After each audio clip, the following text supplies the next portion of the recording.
Hey everyone, it's Miss Amy from Camden Public Library, and today we are going to make these scrap paper snowflakes. I love this idea, and this idea can be adapted in lots of different ways depending on your kids' age level or ability or fine motor skills or whatever.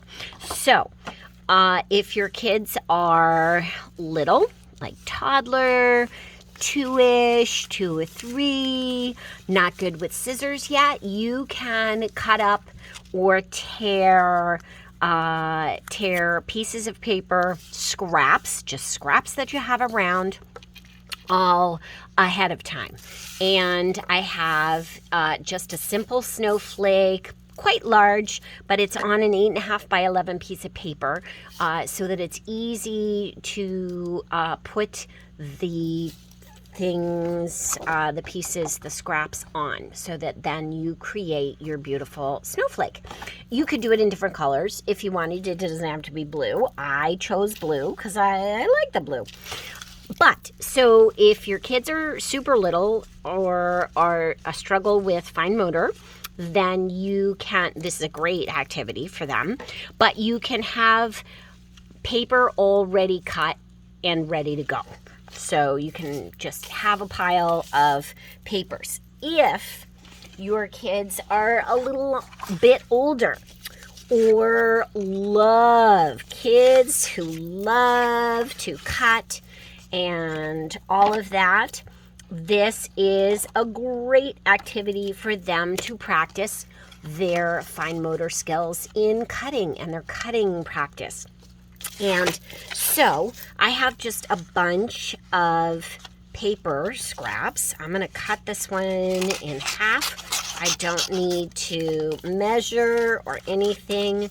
And then what I'm going to do is you can just literally have your kids cut the paper into a bunch of little pieces. Okay, so your kids can do the cutting. You know, this is a great activity for those kids that are new to scissors, who love cutting with scissors, or just older, and can do this on their own. If you don't want to use scissors, or you want a different look, you can have your kids tear them.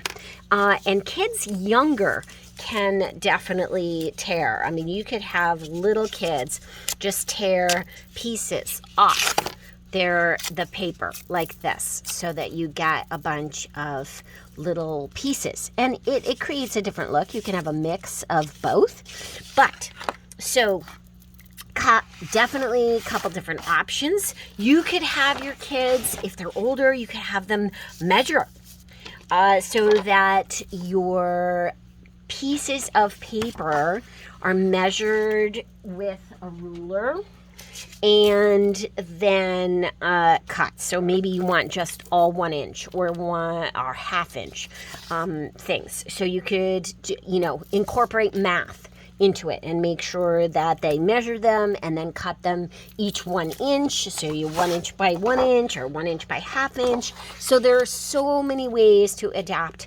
this craft. So now that we have gone over different ways to make your piles of blue paper or your paper scraps, and I'm literally using up a bunch of scrap pieces of paper that I have kicking around, and I have my drawn snowflake. You could have your kids draw the snowflake, but you don't want them too detailed. So you may want to draw the snowflake ahead of time. But then for kids who are younger and who struggle with figuring out where the glue is, there is these wonderful things, which are school glue with disappearing purple. This is fabulous for kids who are younger, because you can just let them know that they need to cover the purple. So they just need to cover the purple up. Okay? And that's what you're doing.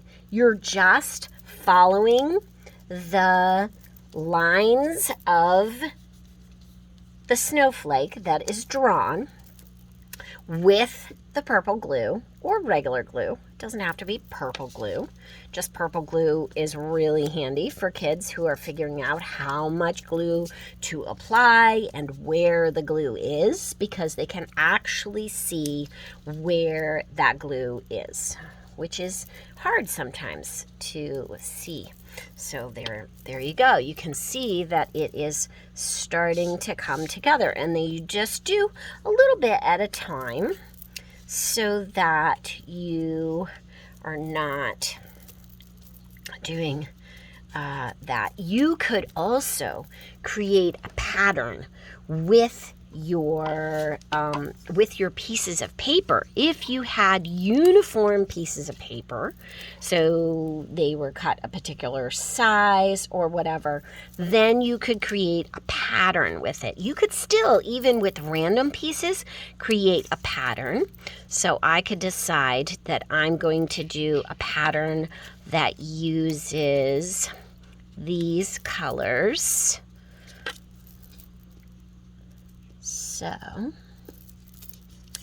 So I have blue, and then I have, let's see, what did I use?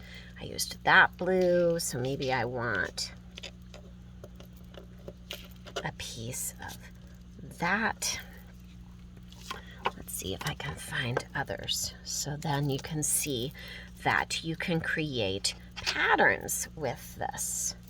Okay, so now I light, and then this aqua, and then this blue, and then the light, and then the aqua, and the blue, and then what do I need after that? I need the aqua, or no, I need the light color. So let's do that. So here is the light color, and the not the same color. There, well, it's not the same color. If I want to create a pattern, gotta have it be the same color. Oh, there it is, right there. Nope, not quite. There we go. Okay, so there you are, and then I would start again with the aqua there. Okay, so that created a pattern. So you can do that with your kids. Just so many options, so many ways to adapt this depending upon your kids' ability or where they're at or what they want to do. You can even just not suggest anything at all and let the kids decide on their own how they want to go about it. And you will be so surprised that kids, some kids are going to automatically choose to do it in a pattern because they like patterns. Or there will be kids who decide that they want shapes. Or if they're cutting on their own, maybe they're cutting strips instead of little chunky pieces. So you just never know, and you have so many ways to adapt this and go about this, and it looks great any way that you do this. So here's one that is complete, and I absolutely love this, and I wanted to share a couple of books that you might read along with this craft. So this one is a beautiful book. I'm going to flip the light off so that you can see because it's still a glare. It is called Names for Snow, and it is by Judy Beach and illustrated by Loretta Krapinski. And I just love this story, and it's all different names for snow and snow associations. Really pretty story. And then this fun one by Bomi Park is called First Snow, about the first snow of the season and what it means and how someone might feel when it snows. And then there are tons and tons of other great snow stories. But have fun, adapt this craft in any way that you want, and just make these great decorations. And it's a super way to use up just a bunch of scraps. Happy crafting, happy reading. Miss Amy. Like, share, comment, and subscribe.